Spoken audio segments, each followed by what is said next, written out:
नमस्कार, बहुत स्वागत है आप सभी का न्यूज नेशन पर। मैं हूं आपके साथ अमृता गर्ग। और अर्ज किया है कि पहले थे माइक के इस पार, अब उस पार कहते हैं 400 पार। पहले ये सवाल पूछते थे, अब हम पूछते हैं का भाई son of Bihar news nation पर कैसा लग रहा है फिर एक बार? बहुत अच्छा लग रहा है। और सबसे बड़ी बात है कि शायद से आप पंजाब की हैं और भोजपुरी में जब आपने ये बोला है कि कैसन लगा था तो वो बड़ा हमारा बहुत अच्छा लगल है, दिल के भी सुकून मिल रहा है और मीठ मीठ भोजपुरी सुन के। तो अब की बार किसकी सरकार? अब की बार जिसकी सरकार 2014 से है, 2019 में फिर दोबारा आया और 2024 में जो है उन्हीं की सरकार आने वाली है। 400 पार तो 100% हम लोग जाने वाले हैं। अच्छा मनीष साहब, इस एक महीने की बात करें या फिर पिछले पूरे एक साल की, बहुत कुछ बदल गया। उस एक साल में वो जेल यात्रा हुई, जिसके बाद मनीष कश्यप जब बाहर आते हैं तो उनका हृदय परिवर्तन हो जाता है। पिछले एक महीने की बात करें तो इतना सब कुछ हुआ है कि बीजेपी में ज्वाइन हो गए, आप बीजेपी के नेता हो गए। वो एक पूरा हमने प्रचार प्रसार का आपका पूरा हम वो देख रहे हैं किस तरीके से। तो कितना मनीष कश्यप को बदला हुआ आप देख रहे हैं जब आईने में रोज अपनी शक्ल देखते हैं? पहले रिस्पॉन्सिबिलिटी कम था, अब रिस्पॉन्सिबिलिटी ज्यादा हो गया है। तो अब सोच समझ के कुछ भी चीजें बोलना है, सोच समझ के कुछ भी चीजें करना है और देश हित में करना है, राज्य के लिए करना है, राज्य के गरीबों के लिए करना है। तो काम वही करना है, लेकिन सोच समझ के करना है। तो अब मैं अपना काम जो है और अच्छे ढंग से कर पा रहा हूँ और बहुत सारे गार्जियन हैं जिनके देख रेख में जो है अपना काम हम लोग करते हैं। अब नरेंद्र मोदी जी हैं, अमित शाह जी हैं, जेपी नड्डा जी हैं और बिहार में भी सम्राट चौधरी जी हैं, विजय सिन्हा जी हैं। इन लोगों के नेतृत्व में हम लोग अपना काम कर रहे हैं और ईमानदारी पूर्वक कर रहे हैं। काम तो कर रहे हैं, लेकिन सदन में जाने का सपना तो अधूरा रह गया ना। देखिए, सच्चे मन से अगर कोई भी सपना अगर हम लोग देखते हैं तो वो आज नहीं तो कल पूरा होता ही है। चाहे वो आपका सपना हो, चाहे मेरा सपना हो, या दर्शक जो ये वीडियो को देख रहे हैं जहां भी देख रहे हैं उनका सपना हो। अच्छा, जैसे नेताओं को भी उनके समर्थक बनाते हैं, उनका वोटर बनाता है, वैसे ही यूट्यूबर, पत्रकार, जनसेवक मनीष कश्यप को भी उसके व्यूअर्स ने बनाया। आपको नहीं लगता कि आपके साथ साथ उनका भी सपना टूटा है? नहीं, ना उनका सपना टूटा ना मेरा सपना टूटा। उनको मेरे से जो उम्मीद था उस उम्मीद पे मैं खरा उतरूंगा और मुझे जो करना था मैं वो ईमानदारी पूर्वक निष्पक्ष होके करूंगा। बस परिवार अब बड़ा हो गया, पहले परिवार छोटा था, अब और बड़ा हो गया है और दुनिया की सबसे बड़ी पार्टी का मैं सदस्य हो गया हूं, तो जिम्मेदारियां और बढ़ गई है। बस वो जिम्मेदारियों का निर्वाह जो है मैं ईमानदारी पूर्वक करने का प्रयास करूंगा। और मैं चाहता हूं कि 2024 का जो चुनाव है, देखिए 3 नारा लग रहा है पूरे भारत में। एक एनडीए गठबंधन नारा लगा रहा है 400 पार, एक कांग्रेस या इंडी गठबंधन, इंडी गठबंधन जो भी गठबंधन है कांग्रेस वाली, वो लगा रही है 40 पार। और बिहार में एक राजद, वो लगा रहा है 4 पार। तो राजद का टारगेट है कि 4 पार हो जाए किसी भी हाल में। कांग्रेस का टारगेट है कि किसी भी हाल में 40 पार हो जाए, इज्जत बच जाए, नैया बच जाए, कुछ लोग जाए सदन में सिर्फ हंगामा करने के लिए। और भारतीय जनता पार्टी एनडीए का टारगेट है 400 पार। तो ये 400 पार का जो टारगेट है उसका मैं एक कार्य करता हूं और ईमानदारी पूर्वक उस टारगेट को पूरा करवाने का मैं प्रयास कर रहा हूं। राहुल गांधी तो कह रहे हैं कि पहले मुझे लग रहा था कि 200 सीटें शायद आ जाएंगी, लेकिन अब तो 150 पार करते भी मुश्किल से लग रहे हैं। तो ये बात सही है, 150 उन लोगों का पार नहीं होने वाला है। गठबंधन की बात कर रहे हो? किसका? एनडीए गठबंधन। वो कहीं रात में सोए होंगे और कुछ नशा वशा कर लिए होंगे, प्यारा सा अच्छा सा नशा, और सुबह अच्छा, ये प्यारा अच्छा नशा कौन सा होता है सर, ये बताइए। मतलब कि कुछ भ्रम का भी नशा होता है ना। क्या सत्ता का भी नशा होता है क्या? नहीं, सत्ता का नशा तो खैर इन लोगों के रग रग में है, जन्मजात है। चांदी का चम्मच लेके राहुल गांधी पैदा हुए थे, लेकिन अब 10 साल से तो नहीं है ना। अब 10 साल से नहीं है, लेकिन इनको अभी भी लगता है कि वही हनक, वही नशा और वही जो है सिस्टम जो है इन लोगों के पास है। लेकिन 10 साल से नहीं, अगले 100 साल तक कांग्रेस जो है भारत के शीर्ष गद्दी पे नहीं आने वाली है, क्योंकि डायनासोर की प्रजाति और कांग्रेस की प्रजाति लगभग एक हो गई है। दोनों धरती से विलुप्त हो जाएंगे।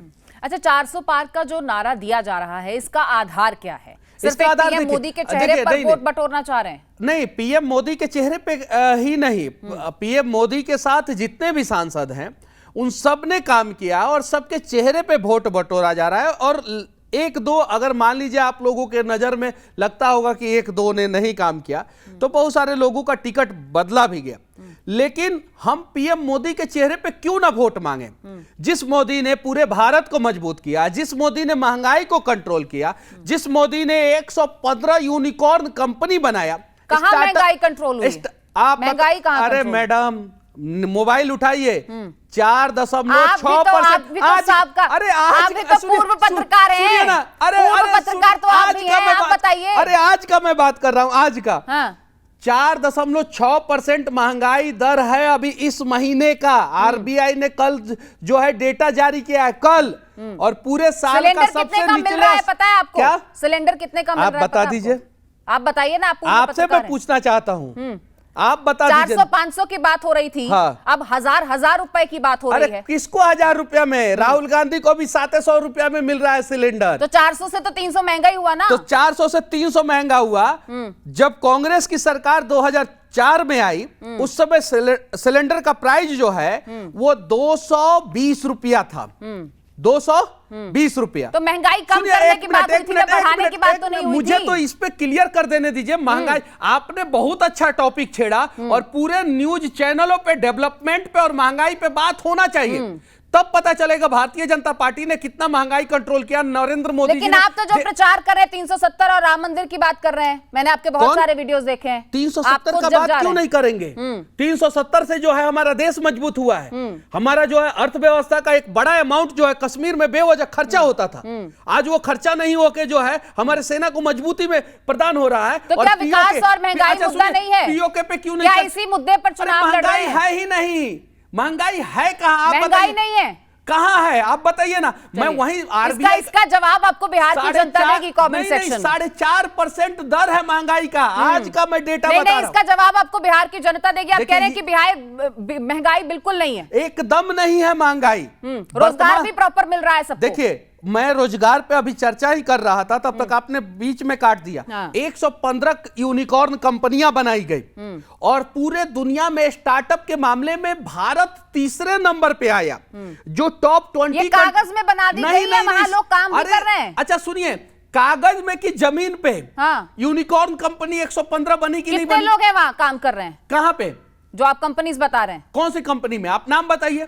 आप ही कह रहे हैं ना यूनिकॉर्न कंपनीज का आप नाम ले रहे हैं। फॉक्सकॉन, सुनिए, फॉक्सकॉन पहले जो मोबाइल हुआ करता था हमारा मेड इन चाइना हुआ करता था, टीवी जो है मेड इन कोरिया हुआ करता था, यहां तक कि रेडियो भी हम लोग खरीदते थे तो मेड इन जापान खरीदते थे। अभी फॉक्सकॉन ने इतना बड़ा कंपनी डाला है भारत में, जिसमें 50-50 हजार लोग काम करते हैं। एप्पल मोबाइल जो है टाटा मैन्युफैक्चर कर रहा है, एप्पल के साथ मिलकर बेंगलुरु में। बिहार में कौन से प्लांट लग रहे हैं, कौन सी कंपनियां? बिहार पे आइएगा तो बिहार पे बात करेंगे। आप देश पे बात कर रही है तो देश का विकास में बता रहा हूं। बात करिए। बिहार की जब बात कीजिएगा तो बिहार में रोजगार पे थोड़ा कम काम हुआ है, और ये मैं खुल के बोल रहा हूं। और बिहार में रोजगार पे काम होना चाहिए था, वो क्यों नहीं हुआ? तो नीतीश बाबू ने ऐसा काम क्या किया है? रोजगार आप कह रहे हैं मिला नहीं बिहार में, आप खुद कह रहे हैं 2012 के बाद से स्टेबल गवर्नमेंट बिहार में नहीं था। नहीं था। किसकी गलती है? वो हम बिहार के पॉलिटिक्स की गलती है। बिहार के पॉलिटिक्स की गलती है, अनस्टेबल गवर्नमेंट की गलती है। और जब बार बार जोड़ तोड़ की सियासत हो रही है, वो किसकी गलती है? नहीं होना चाहिए था। भारतीय जनता पार्टी, भारतीय जनता पार्टी अपने जगह पे थी, है और रहेगी। भारतीय जनता, नीतीश कुमार का क्या करेंगे? भारतीय जनता, नीतीश कुमार का क्या कहेंगे? नीतीश कुमार जी एक अच्छे नेता हैं। और उनके बारे में हम लोग इसलिए, जो कभी यहाँ कभी वहां, फिर वहां, मैं वहां हरगिज नहीं जाऊंगा, फिर वहां चले जाते हैं। देखिए, वो आप कह सकती हैं, हम लोग नहीं आप कहेंगे। नहीं देख रहे हैं क्या? नहीं, हम लोग इसलिए भी नहीं कहेंगे कि आप भी पूर्व पत्रकार हैं मनीष साहब, जमीर तो सवाल करता होगा एक बिहारी होने के नाते। एक बिहारी होने के नाते ही मैं आपको जवाब दे रहा हूं, और एक बिहारी होने के नाते ही आपको एक जवाब बिहारी का सुनना चाहिए। आपने रोजगार पे बात किया, मैं बोल रहा हूं कि बिहार में इंडस्ट्री लगना चाहिए। आपको सवाल पूछना चाहिए कि बिहार में इंडस्ट्री कैसे लगेगा, उस पर मैं जवाब देता कि बिहार में इंडस्ट्री कैसे लगेगा, बिहार में पलायन कैसे रुकेगा, बिहार में पलायन कैसे रुकेगा। देखिए, अगर एक स्टेबल सरकार होती तो आज हम ये बात कर रहे होते कि ये रोजगार बढ़ेगा कैसे। लेकिन हम अभी 5 साल बाद फिर यही बात कर रहे हैं कि रोजगार है नहीं। मैं तो यही बातें कर रहा हूं ना कि बिहार में रोजगार पे, शिक्षा पे और स्वास्थ्य पे काम होना चाहिए। चाहिए तो आप जनता को बार बार लुभाते हैं ना। होगा, हाँ। लेकिन हुआ क्यों नहीं, सवाल तो ये भी है। हुआ बिहार इसलिए पूछेगा देखिए, आपसे। 2012 के बाद से अनस्टेबल गवर्नमेंट आ गई, इसलिए बिहार में ये काम नहीं हो पाया। अब एक स्टेबल गवर्नमेंट है और नीतीश कुमार जी अब हमारे साथ है। अनस्टेबल गवर्नमेंट किसकी वजह से थी? नीतीश कुमार जी मतलब कि आरजेडी में चले गए, और आरजेडी में चले गए तो आरजेडी के वजह से अनस्टेबल गवर्नमेंट हुआ। नीतीश कुमार जी गए, नीतीश कुमार जी की वजह से अनस्टेबल गवर्नमेंट हुआ। भारतीय जनता पार्टी की वजह से अनस्टेबल गवर्नमेंट रही है, भारतीय जनता पार्टी की वजह से अनस्टेबल गवर्नमेंट नहीं हुआ। के साथ रहे। भारतीय जनता पार्टी की वजह से कभी भी अनस्टेबल गवर्नमेंट नहीं हुआ। अटल बिहारी वाजपेयी जब प्रधानमंत्री बने तो किसके पास गए नीतीश कुमार? क्या वो बीजेपी के पास नहीं गए? हाँ, अभी है, बीजेपी के साथ है और भारतीय जनता पार्टी के साथ जो है स्टेबल गवर्नमेंट है बिहार में, और अब काम होगा। क्योंकि अब उदाहरण दे देने जी। अच्छा, मेरी बात बताइए, क्या जनता इस बात में कंफ्यूज नहीं होगी कि हम बीजेपी पे भरोसा करें या हम नीतीश कुमार पे भरोसा करें? भारतीय जनता पार्टी पे 100% पलट गए तो नहीं, भारतीय जनता पार्टी कभी पलटी ही नहीं है। भारतीय जनता पार्टी जो विचारधारा था वो है और जिंदगी भर रहेगा। क्या गृह मंत्री ने ये नहीं कहा था कि नीतीश कुमार वापस नहीं आएंगे इस पार्टी में? अब देखिए, गृह मंत्री जी ने उस समय के सिचुएशन के हिसाब से कहा था। देखिए, आप कह रहे हैं बीजेपी नहीं पलटी है? बीजेपी नहीं पलटी है, बीजेपी अपने जगह पे जो थी। गृह मंत्री जो बयान देते हैं, हाँ। क्या वो बीजेपी का बयान नहीं है? तेजस्वी जी जो बयान देते हैं कि चाचा ये है वो है, उनके पेट में दांत है, और फिर चाचा को मिला लेते हैं। तेजस्वी जी, झुके राहुल गांधी जी का सवाल मैं उनसे करूंगी। राहुल गांधी जो बयान देते हैं, राहुल गांधी जो बयान देते हैं, राहुल गांधी जी का सवाल मैं उनसे मतलब आप लोगों को समझ में नहीं आता है, और इतने कड़वे सवालों का जवाब जो है हम लोग हंस के देते हैं। लेकिन अगर आप लोग जो है कांग्रेस से यही सवाल पूछिएगा तो कांग्रेस वाले आप लोगों को गोदी मीडिया कहना शुरू कर देते हैं। आप बीजेपी की तरफ से जवाब दीजिए। आप एक ईमानदार पत्रकार हैं, आप एक ईमानदार पत्रकार हैं, और जितना सवाल आप मेरे से पूछ रही हैं वही कांग्रेस गठबंधन के लोगों से पूछती तो अभी तक गोदी मीडिया का आरोप लग जाता। मुझे पिछली बार बंगाल ले जा रहे थे, आप मुझे बंगाल मैंने आपके साथ जाने के लिए हामी भरी। चलिए, जब आप विपक्ष के सामने मुझे लेकर जाएंगे तो वहां पर भी आप ही के सामने उनसे सवाल करूंगी, लेकिन फिलहाल आप मेरे सामने, तो मैं आपसे सवाल कीजिए ना, मैं हर एक सवाल का जवाब दूंगा। वोट प्रतिशत जो है, क्या वो सरकार की नाकामी को दर्शाता है? नहीं, किसको दर्शाता है? देखिए, जहां जहां वोटिंग परसेंटेज घटा है वहां पे कहीं नहीं तो कहीं जो इंडी गठबंधन वाले लोग हैं वो लोग परेशान हैं। क्यों परेशान हैं? क्योंकि एक पर्टिकुलर कम्युनिटी ने मान लिया है कि अब जो है भारतीय जनता पार्टी आएगी, तो पर्टिकुलर कम्युनिटी के पढ़े लिखे लोग जो है भारतीय जनता पार्टी को वोट दे रहे हैं या नहीं दे रहे हैं, तो वोटिंग परसेंटेज घट रहा है। बाकी भारतीय जनता पार्टी के को वोट देने वाले लोग जो है ना, पहले भी थे, आज भी थे और कल भी रहेंगे। आपने एक सवाल छेड़ के गोल घुमा दी। नहीं, मुझे ये बताइए कि दुनिया गोल है, जो कम हुआ है, क्या ये जनता की निराशा को नहीं दर्शाता? नहीं, जनता की, देखिए, भारतीय जनता पार्टी के वोटरों की निराशा को नहीं दर्शाता है, ये कांग्रेस के वोटरों की निराशा को दर्शाता है, जिनको कांग्रेस में भरोसा ही नहीं रहा। वोटिंग प्रतिशत बढ़ता ना एकदम धीरे धीरे। तो अभी 5वां चरण का है, 4 चरण बीत गए, 4 चरण 7 में से 4 बीत गए, हाँ। और वोटिंग प्रतिशत जो घटा हुआ है। 4 तारीख को जब रिजल्ट आएगा तो आपको खुद पता चल जाएगा कि किसकी सरकार बनी है। और सुनिए, 4 तारीख के रिजल्ट के बाद आप बुलाइएगा मुझे और फिर वही सवाल पूछिएगा। जो पीछे की स्टडीज बताती हैं, जो आंकड़े बताते हैं कश्यप साहब, वो यही कहते हैं कि जब जब वोटिंग प्रतिशत कम हुआ है तब तक सरकार के खिलाफ ही हुआ है। हाँ, 4 तारीख को रिजल्ट आ जाएगा सामने, आप देखिएगा, और 4 तारीख को आप अपने चैनल पे जो है यही चीजें चलाइएगा कि भारतीय जनता पार्टी की तीसरी बार सरकार बन गई, मोदी जी युग पुरुष है, मोदी जी ने ये विकास किया, मोदी जी ने वो विकास किया। ये आपको चलाना पड़ेगा जब 4 तारीख को जो है फिर से भारतीय जनता पार्टी की सरकार बनेगी तो। और हाँ, एक चीज मैं और कहना चाहता हूं कि जो लोग वोट नहीं करते हैं उन लोगों को अगले 5 साल तक सरकार से सवाल करने का हक नहीं है। तो आप लोग घरों से बाहर निकलिए और आप लोग वोटिंग कीजिए, वोटिंग करना जरूरी है। ये आपने बहुत अच्छी बात कही, लेकिन जिन नेताओं को वोट करती है जनता, फिर वो पलट जाते हैं, फिर जनता ठगा हुआ महसूस करती है, वो जनता भी तो निराश है। देखिए, ऐसा नहीं होना चाहिए। ऐसा एक नियम भी लग जाना चाहिए कि अगर आपको जो है जनता जो है इस पर्टिकुलर गठबंधन के नाम पे अगर वोट दे रही है तो 5 साल तक आपको उसी के साथ रहना पड़ेगा। और अगर 5 साल तक नहीं रहते हैं तो मिड टर्म चुनाव होगा, और मिड टर्म चुनाव जो है ना रिमेनिंग पीरियड के लिए होगा, वो 5 साल के लिए नहीं होगा। मान लीजिए 2.5 साल आपने सरकार चलाया तो 2.5 साल के लिए मिड टर्म चुनाव होगा। अच्छा, काराकाट से पवन सिंह इलेक्शन जरूरी है। ठीक है, आपके बिहार की बात कर लेते हैं। काराकाट से पवन सिंह जी निर्दलीय चुनाव लड़ रहे हैं, तो आप क्या एनडीए के प्रत्याशी के लिए वहां चुनाव प्रचार करने जाइएगा? देखिए वहां पे जो है भारतीय जनता पार्टी के तो प्रत्याशी नहीं खड़े हैं, एनडीए के प्रत्याशी खड़े हैं। उपेंद्र कुशवाहा जी सुनिए, उपेंद्र कुशवाहा जी बुलाएंगे तो मैं जाऊंगा, लेकिन हम तो भारतीय जनता पार्टी के कार्यकर्ता हैं। हमारा पार्टी जहां आदेश देगा वहां जाएंगे, वहां प्रचार करेंगे। उपेंद्र कुशवाहा जी के पार्टी का सदस्य तो मैं नहीं हूं, वो गठबंधन में है। और वो अगर मेरे पार्टी से कहेंगे कि मनीष कश्यप की यहां पे जरूरत है, मेरा पार्टी बोलेगा कि तुम जाओ तो मनीष कश्यप जाएगा। मनीष कश्यप अपने पार्टी से बिना पूछे नहीं जाएगा, और मनीष कश्यप अपनी पार्टी के बारे में बताएगा। एक तरफ तो हर जगह मोदी का परिवार ये प्रचलित किया जा रहा है, पूरा देश मोदी का परिवार नहीं है क्या? पूरा देश मोदी का, मेरी बात सुनिए, है ना, पूरा देश। राहुल गांधी भी मोदी के परिवार है, पवन सिंह भी मोदी के परिवार है, आप भी मोदी। हम कहां डर रहे हैं? तो सवाल पूछने तो दें। हाँ, एक तरफ तो कहा जा रहा है मोदी का परिवार, दूसरी तरफ कह रहे हैं आप कि वो तो बीजेपी है, वो अलग पार्टी है।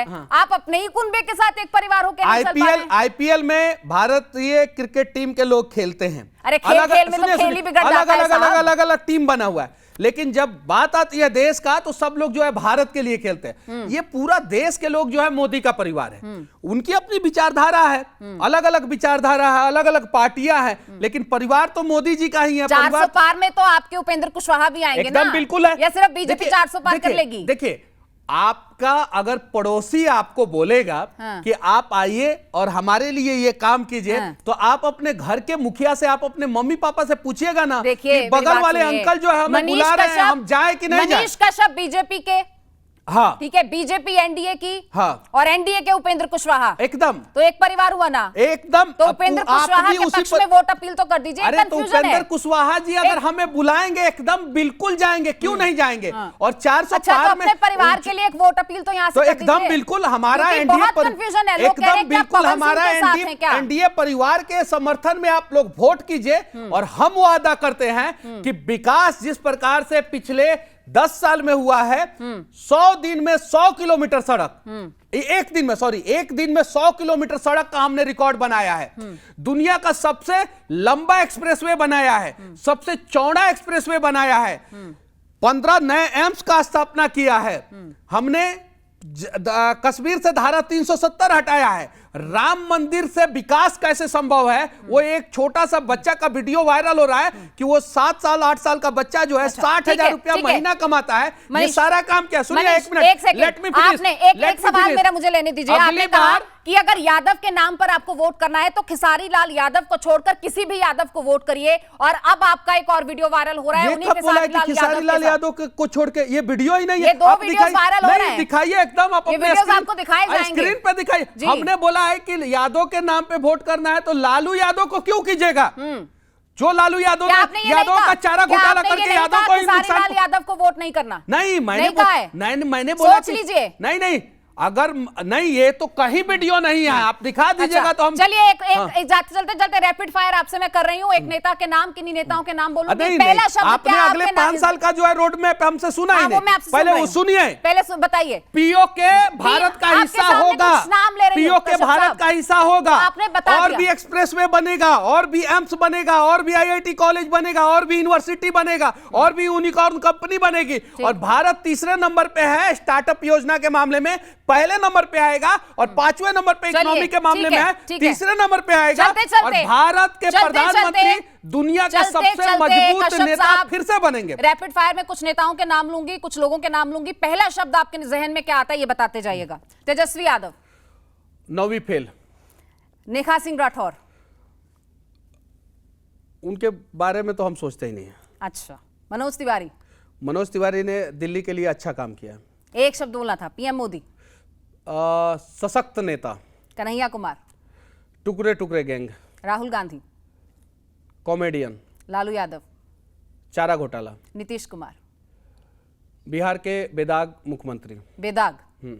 और मनीष कश्यप, मनीष कश्यप राष्ट्रवादी, युवा।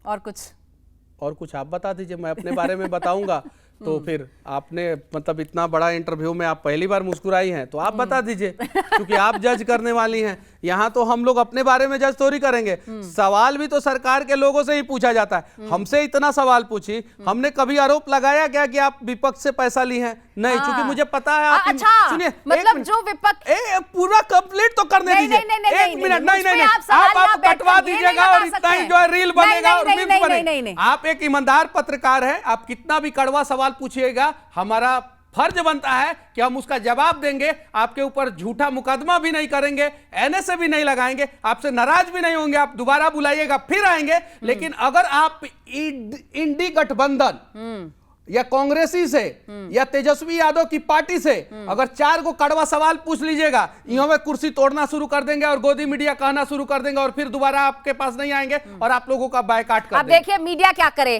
कोई गोदी मीडिया कहता है तो कोई कहता है विपक्ष से सब पैसा ले लिया। 4 दिन हुए हैं अभी आपको राजनीति में, सवाल तो पूछे जाएंगे कश्यप साहब, और हर सवाल का जवाब आपको देना होगा। मैं और आप लोग ईमानदारी से ऐसे ही पूछिए, क्योंकि अगर आप लोग जिस दिन बिक गए ना, उस दिन देश बिक जाएगा। कोई नहीं बिक रहा है साहब, सुरक्षित है, इसलिए कोई नहीं बिक रहा है, हर कोई अपने हक की रोटी खा रहा है, ईमानदारी की रोटी खा रहा है, और यही देश का संविधान भी कहता है, यही हमारी शिक्षाएं भी कहती हैं। बहुत शुक्रिया हमसे बातचीत करने के लिए, हर सवाल का बेबाकी से जवाब देने के लिए। संविधान कोई खतरे में नहीं ना है, बहुत शुक्रिया संविधान आपका कोई हमसे खतरे बात में नहीं ना करने के है, लिए। संविधान कोई तो खतरे ये में थे नहीं है। हमारे साथ मनीष कश्यप, जिनका कहना है कि वो अब एनडीए के साथ हैं, बीजेपी के साथ हैं और 400 पार के लिए आवाज बुलंद करते रहेंगे। बिहार की जनता का, देश की जनता का इस पर क्या कहना है, कमेंट सेक्शन में जरूर बताइएगा। बहुत शुक्रिया।